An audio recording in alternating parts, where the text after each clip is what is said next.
Hello students, welcome to the channel English with Ansh. मैं हूं अंश। आज हम पढ़ेंगे आपकी फ्लेमिंगो बुक की सेकंड पोएम, जिसका नाम है an elementary school classroom in a slum. आपके पोइट हैं स्टीफन स्पेंडर। ओके, तो आज हम इस वीडियो में आपकी ये जो पोएम है इसका हिंदी ट्रांसलेशन करेंगे लाइन बाय लाइन और इस पोएम को समझते हैं। मैं आपको थोड़ा सा पहले बता देता हूँ, थोड़ा सा इंट्रोडक्शन ऑफ द पोएम क्या है, ध्यान से सुनिएगा। मैं पहले बता दूँ आपको, थोड़ी सी ये जो पोएम है ना, इसकी जो वर्डिंग है वो थोड़ी सी आपको हार्ड लग सकती है, क्योंकि आपके सिलेबस में जो और पोएम्स हैं वो थोड़ी इजी है, मगर ये थोड़ी सी इसकी जो वर्डिंग है वो थोड़ी सी आपको लग सकती है। मगर अपन फिर भी इस लेक्चर में अपन पूरी आसान तरीके से, मैं इजी लैंग्वेज में आपको इस वीडियो में इस पोएम को कवर कर दूंगा। तो क्या है स्लम, समझते हो क्या होता है? एन एलिमेंट्री स्कूल तो आप समझते हो, क्लासरूम भी समझते हो। स्लम होता है गंदी बस्ती को कहते हैं, गंदी बस्ती। तो पॉइंट है जो अपने वो इस वीडियो में हमें बताना चाह रहे हैं। अब देखो ध्यान से सुनना। जैसे अपन ये जानते हैं कि आज भी काफ़ी कुछ एरियाज़ ऐसे हैं जहाँ पर बस्तियाँ हैं, जहाँ पर काफ़ी बैकवर्ड एरिया है, वहाँ पिछड़े हुए लोग जहाँ रहते हैं। समझ आ रही मेरी बात? तो इस पोएम में पोइट ने आपके उन लोगों को पॉइंट करा है और उनकी जो स्थिति, उनकी जो सिचुएशन है उसको एक्सप्रेस किया है, और फिर एंड में कंक्लूज़न में उनको बाहर, इस स्थिति से बाहर निकालने का भी उन्होंने अपना विचार प्रकट किया है। तो स्लम यानी होता है गंदी बस्ती। तो गंदी बस्ती में जो लोग रहते हैं वो सोशल इनजस्टिस और क्लास इक्वलेशन नहीं है उनमें। तो ध्यान से सुनना कि इस पोएम में आपके जो पोइट हैं वो उन्हीं को एड्रेस कर रहे हैं। और क्लासरूम में कौन है? बच्चे हैं, बच्चे हैं क्लासरूम में।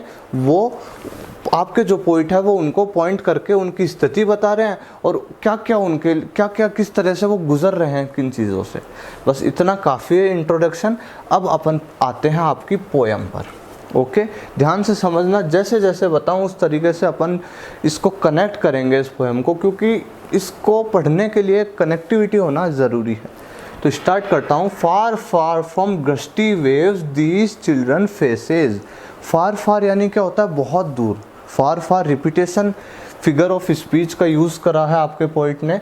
तो फार फार यानी होता है बहुत दूर, बहुत दूर। फ्रॉम गस्टी वेव्स, गस्टी समझते हो? पावरफुल, जो प्रबल, और वेव्स यानी आप समझते हो हवाएं। तो इसका जो एक लाइन का जो मीनिंग है वो तो ऐसे ही निकल रहा है, फार from gusty waves these children faces. मतलब बहुत ही दूर, बहुत ही दूर। गस्टी वेव्स जो प्रबल हवाएं हैं, लिटरेरी मीनिंग बताऊंगा अभी मैं बस। तो उनसे ये जो बच्चे हैं, कौन से बच्चे? जो स्लम में हैं, जो गंदी बस्तियों में रहते हैं और वो क्लास में बैठे हैं, उनको पॉइंट कर रहे हैं। ठीक है, तो उनका जो फेस है, उनके जो फेस हैं वो काफ़ी अलग हैं, काफ़ी पिछड़े हुए हैं। तो अब ध्यान से सुनना। फार फार, अब मैं लाइन पे आता हूँ वापस। Far far from gusty waves, gusty waves यानी पावरफुल। तो जो बच्चे हैं ना, स्लम में रहने वाले जो बच्चे हैं वो भाई कैसे हैं? पावरफुल नहीं हैं। फार फार उससे दूर हैं, काफ़ी पावरफुल नहीं है। वेव्स यानी हवाएं होती हैं, तो समझ रहे हो? तो वो जो पावरफुल हवाएं हैं मतलब उनका डेवलप अच्छे से नहीं हुए हैं, वो पिछड़े हुए इलाके में हैं। वो जो बच्चे हैं वो प्रबल नहीं है, वो शक्तिशाली नहीं है, उनमें ताकत नहीं है, वो कमज़ोर हैं। समझ आई मेरी बात? ये है आपकी लाइन का Hindi. Far far from gusty waves these children faces.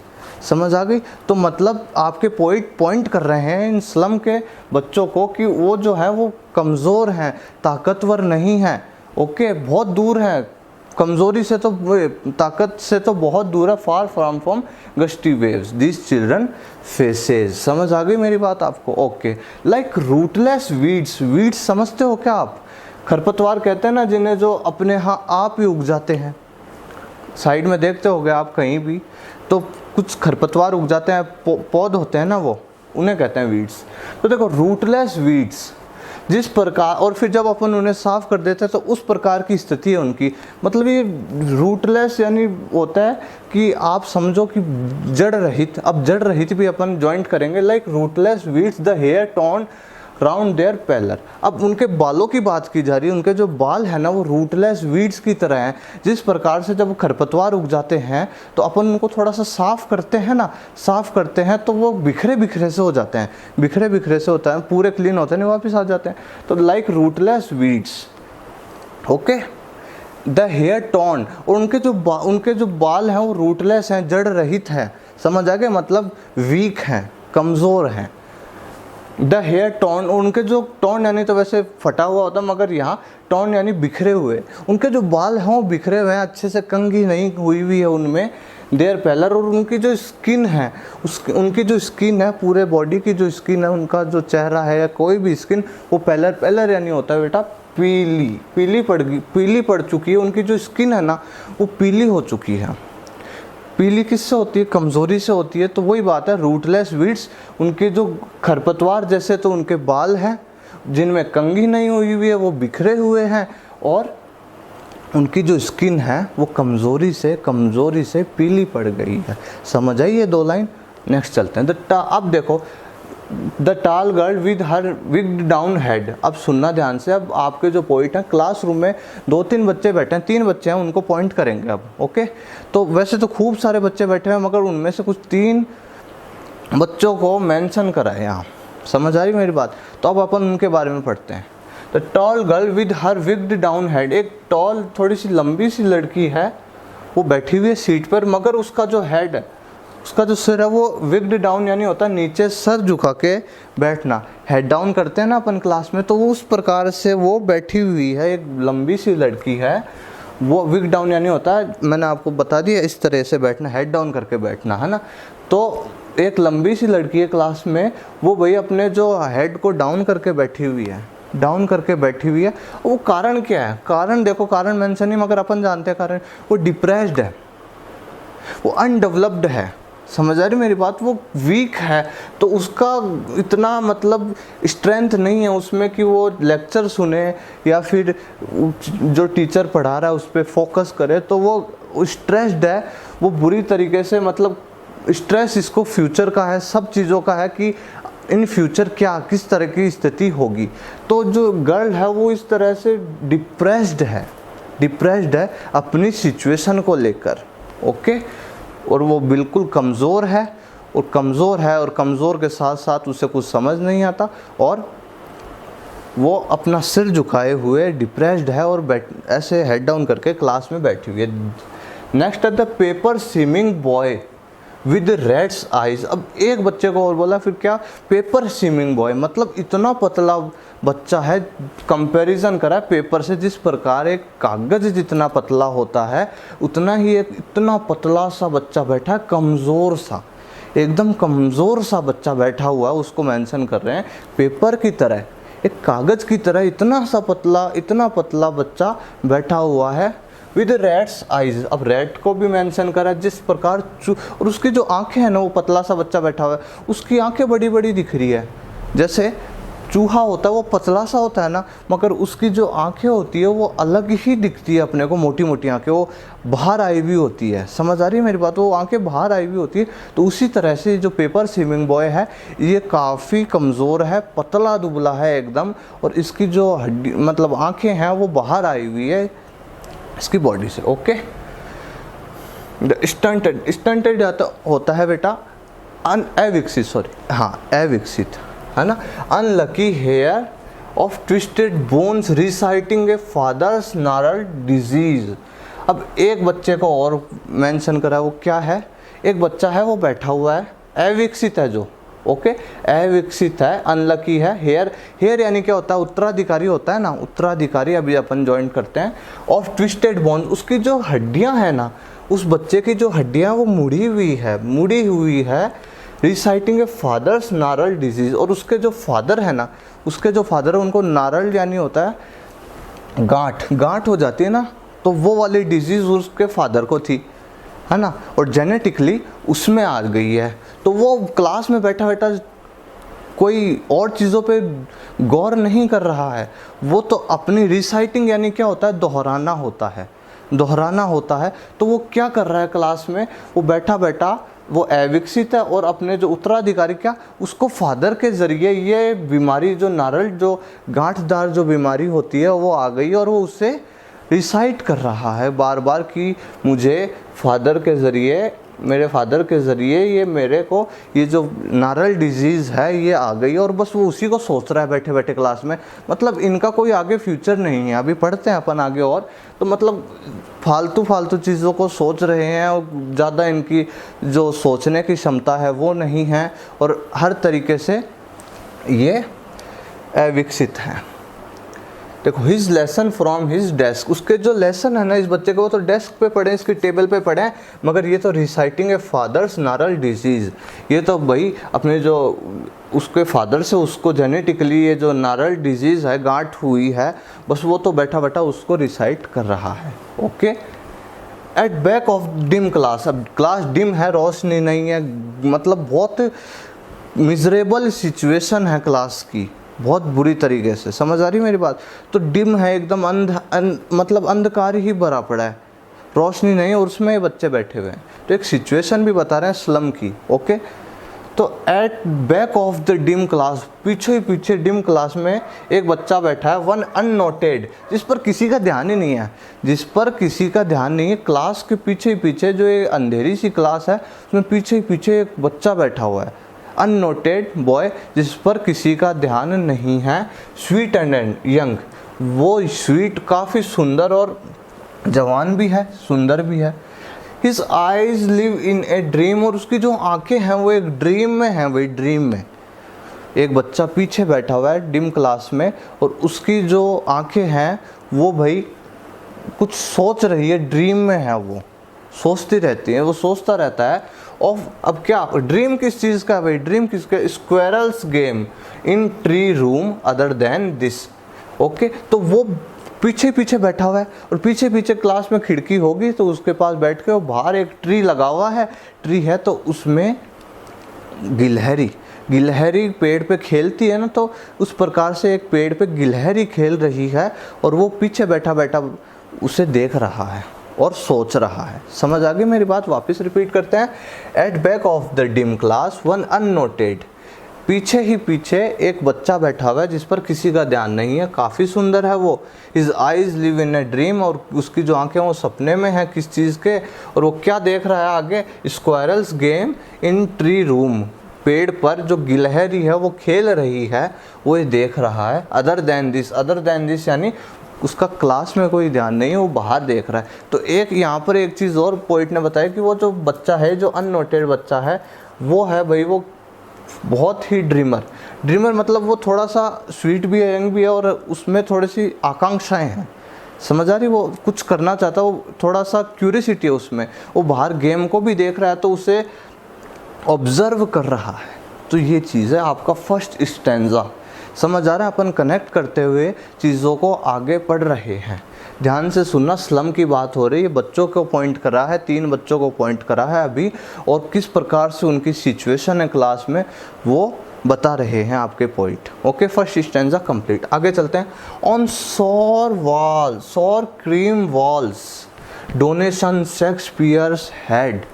अब जो क्लास की जो दीवारें हैं ना, जो क्लास की जो दीवारें होती हैं वो भाई सौर क्रीम, यानी क्या बोलें, सौर क्रीम को अगर अपन बोलें तो ऑफ वाइट कलर होता है ना, जो एकदम पीला सा गंदा सा, तो वो वाली चीज़ है। क्लास की जो दीवारें हैं वो ऑफ वाइट हैं, पेल हैं, पीली सी कलर की हैं, गंदी सी है मतलब। ओके, गंदी सी कलर की दीवारें हैं, पीली टाइप की।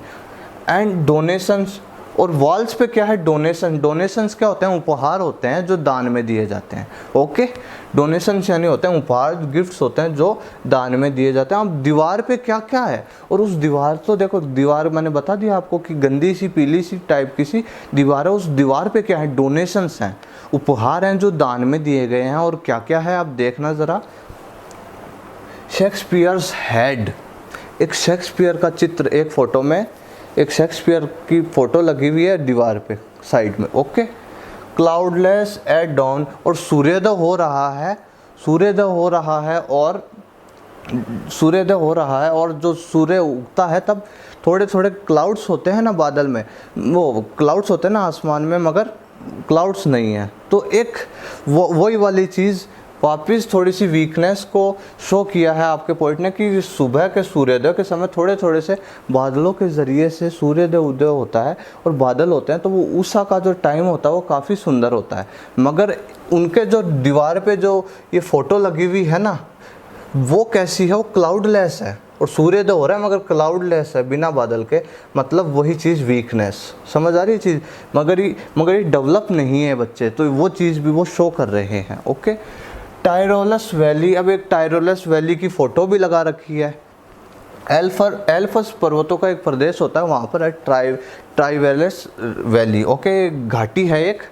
और ओपन हैंडेड मैप, आप ध्यान दीजिए, मैप की भी खूब बात होगी इस आपकी पोएम में। Cloudless at dawn and Tyrolese valley भी एक फ़ोटो में है। एंड क्या, ओपन हैंडेड मैप, और एक फ़ोटो इधर की साइड एक मैप है, जिसमें मैप है जो विश्व का मानचित्र होता है ना, वो वाली चीज़ भी लगी हुई है एक साइड में। समझ आ रही है मेरी बात। ओपन हैंडेड यानी तो होता उदार, तो एक अच्छा सा मैप भी लगा हुआ है क्लास में साइड में वॉल पर। Awarding the world it's world. Okay, तो ये जो चीज़ें हैं ये वर्ल्ड, ये क्या शो कर रही हैं, वर्ल्ड को शो कर रही है, इस संसार को शो कर रही है कि संसार कैसा है। And yet for these children these Windows not this map. मगर सुनो ध्यान से, ये जो बच्चे इस क्लासरूम में बैठे हुए हैं, इस स्लम की क्लासरूम में बैठे हुए हैं, उनके लिए एक वर्ल्ड कुछ नहीं है। उनके लिए वर्ल्ड कुछ नहीं है, उनके लिए तो सिर्फ क्या है, दीज विंडोज़। उनके लिए जो बस थोड़ा उनकी जो विंडो है ना, उसके बाहर थोड़ा बहुत उनको नज़ारा दिख जाता है, वही गंदगी, बस वो है उनके लिए वर्ल्ड। मैप वर्ल्ड नहीं है उनका, समझ आ रही है, मैप उनका वर्ल्ड नहीं है। वो तो बस वो ये जो विंडोज़ है ना, उसके जो एक क्लासरूम है उसके अंदर ही रहते हैं। समझ आ रही है मेरी बात। Okay, not this map there world. ये जो नक्शा है और ये जो मैप है, ये इनका वर्ल्ड नहीं, क्योंकि नक्शे में तो काफ़ी अच्छी अच्छी चीज़ें हैं, अच्छे काफ़ी डेवलप्ड एरियाज़ हैं, काफ़ी कंट्रीज़ हैं, तो वो वाली चीज़ें। मगर ये तो स्लम में है, बैकवर्ड एरिया में है, तो वो चीज़ें, इनको उन चीज़ों को पढ़ने का और उन चीज़ों को समझने का भी नॉलेज नहीं है इनको, तो वो चीज़, मैप जैसी चीज़ इनके लिए यूजलेस है। Okay, where all their future painted with a fog. और उनका जो पूरा भविष्य है ना, उनका जो पूरा फ्यूचर है वो पेंटेड विद फॉग, धुंध से ढका हुआ है। मतलब फ्यूचर की कोई भी इनको लगती नहीं है आशा कि फ्यूचर में हमारा कुछ हो सकता है, क्योंकि ये अंडर डेवलप्ड है, डेवलप नहीं है, ये वीक हैं, कमज़ोर हैं, बैकवर्ड एरिया में है। और यहाँ इनका कोई भी ना तो गवर्नमेंट या कोई भी जो समाज सुधारक होता है वो इनकी हेल्प नहीं करता है। समझ आ रही है मेरी बात। ओके, तो where all their futures painted with a fog. और उनका जिस प्रकार से अपने को धुंध हो जाती है ना, जब कोहरा होता है तब अपने को कुछ दिखाई नहीं देता है, उसी प्रकार से पोइट को और इन बच्चों को खुद को, इनका भविष्य है वो फॉग की तरह, कोहरे की तरह दिखाई दे रहा है, जैसे कुछ दिखाई नहीं दे रहा है। Okay, a narrow street sealed in with a lead sky. और वो उनके जो एरिया है वहाँ पर ऐसे नैरो यानी सकरी सी, ऐसी गंदी सी गलियाँ हैं, वो सील्ड हैं, वो कैद हैं, उन गलियों में भी कैद हैं। वो इतनी पतली पतली सी इन जो बस्तियों, इन ये बस्तियाँ होती है, इनमें इतनी पतली पतली सकरी जो गलियाँ होती है, वहाँ पर ये रहते हैं। और वो सील्ड हैं, वो पैक्ड हैं, वो कैद हैं with a lead sky. Lead sky क्या होता है, लेड का कलर होता है ब्लू प्लस ग्रे, ब्लू और ग्रे कलर को मिलाकर जो बनता है वो लेड स्काई बनता है। ओके, तो उस प्रकार का सा आसमान हो रखा है, ब्लू प्लस ग्रे कलर का सा, और मतलब पॉल्यूटेड। समझ आ रहा है, ब्लू प्लस ग्रे पॉल्यूटेड है, आसमान पॉल्यूटेड है, पॉल्यूटेड उनकी सिचुएशन भी है। मतलब वही चीज़ पोइट आपके वो बताना चाह रहे हैं कि ऐसे सकरी गलियों में रहते हैं, जो बंद हैं, जो आगे की ओर कहीं नहीं जाती है, बस वो वहीं तक गलियों तक ही सीमित रहती है। और उनका जो आसमान है वो भी ऐसे पॉल्यूटेड, मतलब पॉल्यूटेड ही है, मतलब उनके जो पूरा एरिया है वो भाई गंदा सा ही है, गंदा सा ही है, और आसमान भी गंदा सा ही है उनका। ओके, फार फ्रॉम रिवर्स, ये जो नदियां हैं कैप्स, कैप्स यानी होता है अंतरीप। अंतरीप किसे कहते हैं आप समझोगे, समुद्र में जाता हुआ ज़मीन का सिरा, जैसे समुद्र है उसके बीच में जैसे कोई द्वीप होता है ना, तो उसका द्वीप का जो सिरा होता है वो अंदर गया हुआ होता है नीचे तक, तो उसे कहते हैं अंतरीप। ओके, तो कैप्स उसे कहते हैं। एंड स्टार्स ऑफ वर्ल्ड, और स्टार्स यानी होता है अच्छी अच्छी चीज़ें, और वर्ड्स यानी होता है ज्ञान की चीज़ें। तो अब सुनना कि ये फार फ्रॉम रिवर्स, ये रिवर्स है ना, जो बहती हुई नदियां हैं, जो तालाब हैं, जो कैप्स हैं, जो अंतरीप हैं, और जो अच्छी अच्छी चीज़ें हैं, उनसे ये दूर हैं। ये बच्चे अच्छी अच्छी चीज़ों से वंचित हैं, इन्होंने देखी नहीं हैं वो चीज़ें। समझ आ रही मेरी बात? इन्होंने वो चीज़ें देखी हुई नहीं है, ये अंडर डेवलप्ड हैं, वीक है, इनको आगे का इनका जो फ्यूचर है वो है ना फॉग्ड, वो कोहरे की तरह ही धुंध से ढका हुआ है, और वे अपने फ्यूचर की कामना भी नहीं कर सकते, आकांक्षा भी नहीं है उनको, और उनको किसी भी चीज़ को समझने का नॉलेज नहीं है, उनको अच्छे से पढ़ाया लिखाया नहीं जाता। वो एक बैकवर्ड एरिया में जिस प्रकार से रहते हैं उसी प्रकार से आगे बढ़ रहे हैं वो।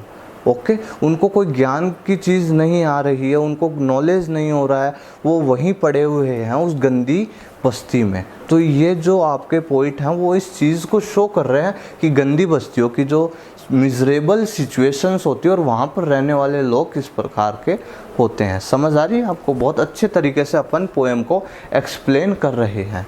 अब चलते हैं थर्ड स्टैंजा में। श्योरली शेक्सपियर्स इज विग्ड, विग्ड यानी क्या होता है? दुष्ट, इविल। मगर यहाँ पर क्या है? विग्ड यानी है अरुचिकर। मगर कि श्योर ही शेक्सपियर तो उनके लिए यूजलेस है भाई, अरुचिकर है। The map a bad example, और ये जो मैप लगा हुआ है ना क्लास में, वो भी घटिया एग्जाम्पल है वो।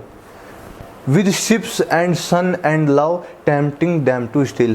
पहले अपन फर्स्ट लाइन को एक्सप्लेन करते हैं। श्योरली शेक्सपियर इज विग्ड, बिल्कुल वास्तव में यार कि शेक्सपियर जो है वो तो उनके लिए विग्ड है। विग्ड यानी वैसे इविल होता है, दुष्ट होता है, मगर यहाँ पर अरुचिकर लेंगे अपन, यूजलेस लेंगे। ओके, शेक्सपियर है वो तो भाई इन बच्चों के लिए विग्ड है, मतलब यूजलेस है। क्यों भाई, क्यों है शेक्सपियर इनके लिए विग्ड? क्योंकि यार शेक्सपियर तो इंग्लिश लिटरेचर के मास्टर थे, और इनको बच्चों को इंग्लिश का ई लिखना नहीं आता, ये वाली चीज़ है। तो शेक्सपियर की जो फोटो लगा रखी है ना भाई क्लास में, वो इनके लिए यूजलेस है। और समझ आ गई मेरी बात? Okay. And the map a bad example, और जो मैप लगा हुआ है क्लास में वो भी एक बैड एग्जाम्पल है, घटिया एग्जाम्पल है वो। क्यों? मैप में जो अच्छी अच्छी चीज़ें हैं, मैप ग्रीनरी है, काफ़ी सारे जो पठार हैं, पर्वत हैं, काफ़ी सुंदरता से भरी हुई चीज़ें हैं, वो शो करते हैं। इतनी डेवलप्ड कंट्री हैं, इतने अच्छे अच्छे एरियाज़ हैं, वो शो करते हैं। मगर ये कहाँ है? ये तो भाई स्लम में है, गंदी बस्तियों में है। ये कल्पना कर सकते हैं उन मैप की जो स्थितियाँ दे रखी है? नहीं कर सकते ना, तो नहीं कर सकते। ओके, जो map a bad example with ships, जो शिप्स को शो करता है। शिप्स यानी अच्छी अच्छी चीज़ें, मतलब शिप यानी जहाज नहीं, अच्छी अच्छी चीज़ों को शो करता है। सन को शो करता है, सन जैसे अपन ले यहाँ पर तो फ्रीडम को शो करता है मैप कि कितना बड़ा वर्ल्ड है और यहाँ पर कितनी स्वतंत्रता है। मगर ये तो कैद हैं इन गलियों में, इस बस्ती में कैद हैं। तो ये मैप भी एक बैड एग्जाम्पल है। कनेक्ट रहना और एंड लव, और आप देखते हैं मैप में वो दिख रहा है कि यार कि संसार कितने प्रेम पूर्वक रहता है, कितने अच्छे तरीके से, और ये यहाँ पर कितनी मिजरेबल सिचुएशंस में रह रहे हैं। और ये जो चीज़ें हैं मैप में, अब सुनना बैड क्यों है देखना। Tempting them to steal for lives that slide turn in their cramped holes. अब ध्यान से सुनना, वो मैप बैड एग्जाम्पल है, वो बता दिया मैंने आपको क्यों है। और ये जो उस मैप में जो अच्छी अच्छी चीज़ें हैं जो उनको टेम्पटेड करती है, उनको ललचाती है, उसे स्टील करने के लिए, चुरा लेने के लिए। समझ आ रहा है मेरी बात आपको कि ये जो अच्छी अच्छी चीज़ें हैं, ये जो मैप आप लोगों ने लगा रखा है ना भाई, ये क्या है? ये तो है ना इनको बैड एग्जाम्पल है। और ये है ना जो मैप है वो अच्छी चीज़ों को शो करता है, और ये बच्चे कितनी मिजरेबल सिचुएशन में रहते हैं, तो ये उन अच्छी चीज़ों को पाना चाहते हैं, उन्हें चुराना चाहते हैं। टेम्पटिंग डैम टू स्टील, उन्हें चुराना चाहते हैं, ललचाते हैं वो चुराने के लिए। फॉर लाइफ, जिंदगी के लिए। दैट स्लाइली यानी होता है चुपचाप। Turn in their cramped holes, मगर वो कहाँ पर है? वो तो चुपचाप बैठे हुए हैं। कहाँ पर? क्रैम्प्ड यानी होता है जैसे सकरे टाइप कैसे होते हैं ना, सकरे, वही मंद, उसे ही कहते हैं मंद, यानी सकरा, तंग मंद सकरे जो एरिया होता है वो तो वहाँ पर बैठे हुए हैं। होल्स यानी कोई होल नहीं है, यहाँ झोपड़े हैं, तो वो तो इन झोपड़ों में रहते हैं। ये जो इतनी मैप में अच्छी अच्छी चीज़ें शो हैं वो उनको पाना चाहते हैं मगर वो पा नहीं पाते, वो चुपचाप कुछ कर ही नहीं सकते, वो ना उनको नॉलेज है, बस वो चीज़ को चाहत कर सकते हैं किसी चीज़ की, ये चीज़, मगर उसको पाने का जो ज़रिया है वो नहीं पता उन्हें। समझ आ रही मेरी बात आपको? बिल्कुल, ओके। अब from fog to endless night, उनकी जो एरिया है भाई वो तो पूरा धुंध से ढका हुआ है। एंडलेस नाइट का अर्थ क्या है यहाँ देखो, फॉग, फ्रॉम फॉग यानी तो आप समझ गए धुंध से भरा हुआ। एंडलेस नाइट का अर्थ है कि ऐसी रात जो कभी ख़त्म ही नहीं होगी। और रात यानी भी है, इसका मीनिंग है क्या कि भाई वो ऐसी मिजरेबल सर्कमस्टांसेस में रह रहे हैं जो कभी ख़त्म नहीं होने वाले, क्योंकि उनको खुद को नॉलेज नहीं है, ना सरकार कुछ करना चाहती, ना समाज सुधारक कुछ करना चाहते। उन जो बैकवर्ड एरियाज़ हैं उन पर किसी का ध्यान नहीं है। तो endless night, okay. On their slang heap, और वो कहाँ पर, ऐसे झोपड़े कहाँ पर है उनके? स्लैंग यानी क्या होता है? वेस्ट मटेरियल होता है ना, जो जैसे धातु का जो वेस्ट मटेरियल होता है, धातु जब अपन पिघलाते हैं तो उसके बाद जो वेस्ट मटेरियल होता है ना, उस पे है इनके घर, ओके। उसके ढेर पर, हीप यानी होता है ढेर। तो ऐसी स्थिति, जो वेस्ट मटेरियल है इनके एरियाज़ में और वहाँ पर इनके घर बने हुए हैं, ओके।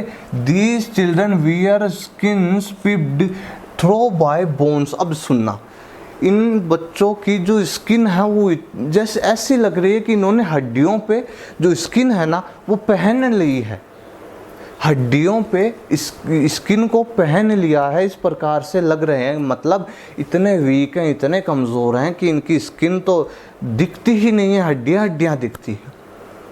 कुपोषण के शिकार कह सकते हैं अपन, ओके। दीज चिल्ड्रन वियर, पहनते हैं क्या? Skins peeped through by bones, okay. तो ऐसा उनको देखते हुए ऐसा प्रतीत होता है कि उन्होंने हड्डियों पर स्किन को पहन लिया है। पिप्ड यानी होता है झांकना, और वो जो बॉडी है उनकी वो भाई, और by their throw by bones, okay. अब उनकी जो बॉडी है उनमें से जो हड्डियां हैं वो बाहर आ रही है, झांक रही है स्किन से, ओके। तो उनकी स्किन इतनी, तो कंपैरिजन इसलिए तो करा कि इस प्रकार हड्डियों पर उन्होंने स्किन पहन ली है। इसका मतलब वो इतने पतले हैं कि उनकी जो हड्डियां हैं ना, जो हड्डियां वो इतनी बाहर दिखाई दे रही हैं, हड्डियां ही हड्डियां दिखाई दे रही है, जो स्किन है वो दिखाई नहीं दे रही है, ओके। तो उनकी जो बॉडी है, जो हड्डियां हैं वो उनकी स्किन से बाहर आ रही है। पिप्ड यानी झांकना, बाहर आ रही है, झांकना मतलब बाहर आ रही है, आगे की ओर आ रही है, और स्किन एकदम पतली है, एकदम वीक बच्चे हैं, ओके, कमज़ोर बच्चे हैं। Throw by bones and spectacles by of steel, okay. Steel के चश्मे पहनते हैं वो बच्चे, स्टील के चश्मे पहनते हैं। कोई कूड़े कबाड़े में से होता है ना, कोई चश्मा मिल गया तो उस प्रकार के कोई चश्मे पहन रखे हैं। विद मैंडेड ग्लास लाइक, और टूटे फूटे ग्लास के हैं, जो चश्मा है उसके जो ग्लास है वो टूटा फूटा सा है, okay. Mended glass like bottle bites on stones, okay. जिस प्रकार से पत्थर के ऊपर अपन कोई बोतल के टुकड़े पर अपन बोतल को फोड़ देते हैं पत्थर के ऊपर, तो वो चूरा चूरा हो जाता है ना, उसके कांच के टुकड़े हो जाते हैं। उस प्रकार से उन्होंने जो चश्मे पहन रखे हैं उनके भी ऐसे बुरी तरीके से टुकड़े हुए हैं, ओके। स्टील के चश्मे उनके। All of their time and space are foggy slum, उनका जो सारा समय है और जो भी बीच में वो कुछ भी करते हैं वो सब कुछ कहाँ है? उस कोहरे की स्लम में है, इस गंदी बस्तियों में ही है। उनका जो जितना भी समय व्यतीत होता है, जितना भी वो कुछ रहते हैं, जितना भी वो खाते पीते, कुछ भी करते हों, वो बस वो कहाँ रहते हैं, कहाँ तक ही सीमित है? फॉगी स्लम तक सीमित है। वो जो धुंध भरी जो बस्ती है, धुंध भरी से भी, कि जिस पर किसी का ध्यान ही नहीं है यार। ऐसे बैकवर्ड एरिया में लोग ये रह रहे हैं जिस पर किसी का ध्यान ही नहीं है, okay. So bolt their maps with slums as big as doom, okay.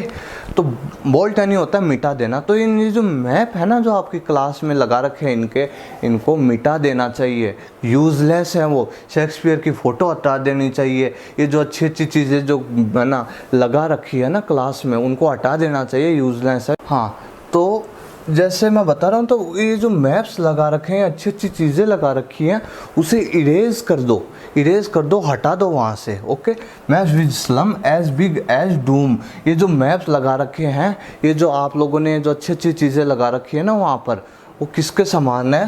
Doom के समान है। डूम समझते हो? महाविनाश, मतलब विनाश है वो, कोई यूजलेस है वो, क्या है उनके लिए? कुछ नहीं है। ओके, महाविनाश बोले तो प्रलय हो जाती है ना, जब कुछ सब कुछ नष्ट हो जाता है, तो उस प्रकार की चीज़ें हैं वो, कोई मतलब नहीं है उनको उस चीज़ों से, तो ये चीज़ें आप हटा दो वहाँ से। अब चलते हैं लास्ट स्टेंजा में आपकी पोएम के। Unless governor inspector visitors this maps become their Windows and these Windows that shut upon their lives like catacombs. अब सुनना ध्यान से। गवर्नर, अब पोइट कह रहे हैं, गवर्नर हैं, इंस्पेक्टर्स हैं, विजिटर्स हैं, वो चाहे तो बहुत कुछ कर सकते हैं इन बच्चों के लिए। जो पुलिसमैन्स होते हैं, जो गवर्नमेंट एम्प्लॉयज़ होते हैं, जो विजिटर्स होते हैं, वो इन बैकवर्ड एरियाज़ को ढूंढ कर इन बच्चों के लिए काफ़ी कुछ कर सकते हैं। समझ आ रही है मेरी बात आपको? मगर करते नहीं हैं। कर सकते हैं। This map becomes their window. फिर क्या होगा अगर वो अच्छा करेंगे ना उनके लिए, तो ये जो मैप है ना वो उनके लिए वास्तव में हो जाएगा। वास्तव में वो मैप को वो सही में महसूस कर पाएंगे अगर बच्चों के लिए जो ये गवर्नर है, इंस्पेक्टर है, विजिटर्स हैं, उनके लिए अच्छा करें। तो this map becomes their window. Okay, and this windows. और अगर कुछ नहीं करेंगे, अगर वो ध्यान ही नहीं देंगे, तो ये जो विंडोज़ है ना, बस ये मतलब वो जो स्लम है, जो क्लासरूम है, जो स्लम में जो क्लासरूम है, उसके क्लासरूम में जो विंडो है, वहाँ तक ही ये बच्चे सीमित रहेंगे। अगर कोई डेवलप्ड कार्य वहाँ हो तो अच्छी बात है, ये बच्चे वहाँ से जाएंगे और अच्छे बाहर निकलेंगे। समझ रहे हैं? बाहर निकलेंगे। मगर ये कौन कर सकते हैं काम? ये गवर्नर कर सकते हैं, इंस्पेक्टर कर सकते हैं, अपनी पॉलिटिशियंस कर सकते हैं, अपनी सरकार कर सकती है। ओके, मगर करें तो बहुत अच्छी बात है, नहीं करें तो ये दीज विंडोज़, ये जो their window and these windows, उनकी जो विंडो है वो विंडो ही रह जाएगी। मतलब वो जहाँ तक सीमित है वो वहीं तक रह जाएंगे। और फिर अगर करेंगे that shut upon their lives like catacombs. और इन विंडोज़ ने, इस स्लम ने उन बच्चों को इस प्रकार से कैद कर रखा है जिस प्रकार से कैटाकॉम्स यानी होता है ग्रेवयार्ड, मतलब ग्रेवयार्ड नहीं होता है कब्र का तहखाना। जिस प्रकार अपन कब्र के तहखाने में अपन जो शव होता है, डेड बॉडी होती है, उसको अपन दफन करते हैं ना, कैद कर देते हैं, उसी प्रकार से इन विंडोज़ ने, मतलब इस स्लम का जो एरिया है, उन्होंने उन्हें इस प्रकार से कैद कर रखा है जिस प्रकार से ग्रेवयार्ड में, कैटाकॉम्स में शव को अपन कैद कर देते हैं। ओके, कितने अच्छे तरीके से जॉइंट करके आपको बताया। अब चलते हैं। अब क्या पोइट क्या कह रहे हैं, आप सुनना ध्यान से। पोइट अब क्या चाहते हैं? इतनी चीज़ यहाँ तक आपके पोइट ने, यहाँ तक पूरी पोएम में यहाँ तक आपके पोइट ने क्या सिर्फ उन बच्चों के बारे में बताया। देखो, इसमें बच्चों के बारे में बताया, उनकी सिचुएशन, उनके स्लम, वो किस प्रकार से क्या क्या चीज़ें लगी हुई और वो यूज़लेस है उनके लिए, सारी चीज़ों को रिकॉल करना। ओके, तो यहाँ तक आपके पोइट ने वो सारी चीज़ें बताई हैं, वो सर्कमस्टांसेस। ओके, अब पोइट क्या चाहते हैं? वो बोल रहे हैं break open till they break the town. तोड़ो इस तब तक तोड़ दो, इस तोड़ो मतलब इस एरिया को, ये जो स्लम का एरिया है, इसे ख़त्म कर दो, तोड़ दो, ख़त्म कर दो, विनाश कर दो ऐसी जगह का। और तब तक विनाश करते रहो, open till they break the town, जब तक वो टाउन तक नहीं पहुंच जाए, शहर तक नहीं पहुंच जाए, तब तक ऐसी जितनी भी बस्तियां हैं, ऐसे जितने भी बैकवर्ड एरियाज हैं, उनको तोड़ दो, उनको समाप्त कर दो, फिनिश कर दो, उनको नष्ट कर दो, उनको डिस्ट्रॉय कर दो। ओके, और तब तक डिस्ट्रॉय करते रहो जब तक जब तक वो शहर तक नहीं पहुंच जाए। अब शहर में आएंगे तो उनकी स्थिति सुधरेगी। ओके, समझ आ गई ये चीज़ आपके पोइट ने कही है कि तोड़ दो ऐसी चीज़ों को, डिस्ट्रॉय कर दो ऐसे एरिया को, और इन बच्चों को वहाँ से निकाल कर, मतलब बच्चों को ही क्या, उस एरिया में जितने भी लोग रहते हैं उनको वहाँ से बाहर निकाल कर टाउन तक ले जाएं। तब तक ऐसे एरिया को ख़त्म करते जाओ। ओके, टाउन तक चले जाएं, वो शहर तक चले जाएं।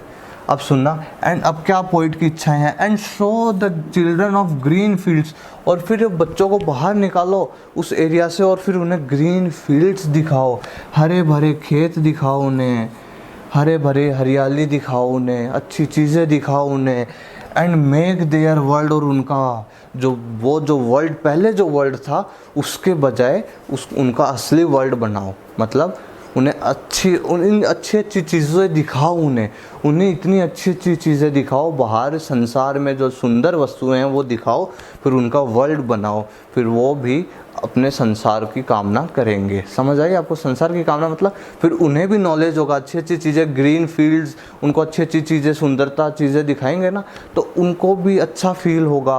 वो जिस एरिया में थे उससे निकल कर उनका वो वर्ल्ड था, तो ये वर्ल्ड उनका कैसा होगा। ओके, उनको नॉलेज होगा, सारी चीज़ें आपके पोइट ये चाहते हैं। Run azure on gold sands and let their tongue run naked into books. सुनना ध्यान से, रन एज्योर, एज्योर यानी क्या होता है, ब्लू स्काई होता है ना, जिस प्रकार से एज्योर यानी ब्लू स्काई। ओके, नीले कलर का सा आसमान। ओके, उन्हें खुला आसमान दिखाओ, खुला आसमान दिखाओ उन्हें, एंड गोल्ड सैंड्स, उन्हें अच्छी सुनहरी रेत पर चलाओ, सुनहरी रेत पे चलाओ, मतलब वही चीज़, सुंदर सुंदर चीज़ें दिखाओ, उनको अच्छा खुला वातावरण दो, उनको अच्छी अच्छी चीज़ें सिखाई जाए, उनको नॉलेज दिया जाए, उनको वो जो चीज़ें चाहते हैं वैसी अच्छी चीज़ें फील कराई जाएं। ओके, एंड लेट देयर टंग, वहाँ तो कुछ बोल ही नहीं पाते थे उस एरिया में और ना समझ पाते थे। Okay, and let their tongue run naked into books, और नेक्ड यानी यहाँ पर क्या है, नेक्ड का मीनिंग है खुले रूप से, खुले रूप से। ओके, खुले रूप से, और उनकी जो टंग है, उनकी जो जीभ है, उसको खुले रूप से किताबों पर दौड़ने दो। मतलब उन जो भी सारी बाधाएं हैं उन्हें हटा दो, जो भी सारी बाधाएं हैं उन्हें हटा दो, और उनकी जो टंग है, उनकी जो जीभ है, उसको किताब पर दौड़ने दो। मतलब सारी बाधाओं को हर कर, उनका नाश कर और उन्हें किताबों से जुड़ाओ, और वो पढ़ेंगे बुक्स को पढ़ेंगे, और पढ़ते पढ़ते उनकी जो जीभ है वो रुकनी नहीं चाहिए, खुलेपन से, बिना किसी बाधा के, बिना किसी बर्डन के वो चीज़ों को पढ़ें। Okay, and naked into books the white and green looks. Okay, जो भी किताबें वाइट और ग्रीन कलर की, तो ये कहना चाह रहे हैं आपके पॉइंट। ओके, अब बहुत अच्छा कोटेशन, और आपको भी जीवन में इसे उतारना है, बहुत अच्छा कोटेशन है। History theirs whose language is the sun, history theirs whose language is the sun. इतिहास उन्हीं का होता है जिनकी भाषा में सूर्य होता है। ये थोड़ी ना, सूर्य का आप हमेशा ध्यान रखना, जब भी इंग्लिश पढ़ोगे तो ये जो सन वाली जो चीज़ है ना, वो आपको थोड़ा सा बाधित करेगी। आप सूर्य समझोगे हमेशा सन को, जब भी इंग्लिश की बात आए, सन को सूर्य नहीं बोलते, सन को बोलते हैं नॉलेज।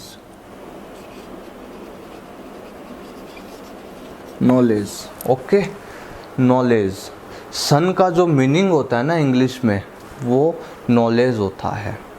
ओके, अब सुनते हैं। History theirs whose language is the sun. इतिहास उन्हीं का होता है जिनकी भाषा में सन, मतलब जिनकी भाषा में ज्ञान होता है, जिनमें ज्ञान होता है। ओके, समझ आई मेरी बात आपको, कि इतिहास उन्हीं का ही होता है, भविष्य जो अब आगे जो अग्रसर हैं, जो history theirs whose language is the sun. इतिहास उन्हीं का होता है, याद उन्हें ही किया जाएगा या और बार बार उन्हें स्मरण किया जाएगा, उनके कार्यों को याद किया जाएगा। History theirs whose language is the sun. इतिहास उन्हीं का होगा जिनकी भाषा में ज्ञान होगा, मतलब जिनको ज्ञान होगा, जिनको ज्ञान ही ज्ञान होगा, काफ़ी नॉलेज होगा चीज़ों का, उनको याद किया जाएगा और उन्हीं का फ्यूचर है। बस आपकी पोयम कंप्लीट। कितने अच्छे इजी वे में मैंने आपको ये जो 4 स्टेंजाज थे इनको कवर करा।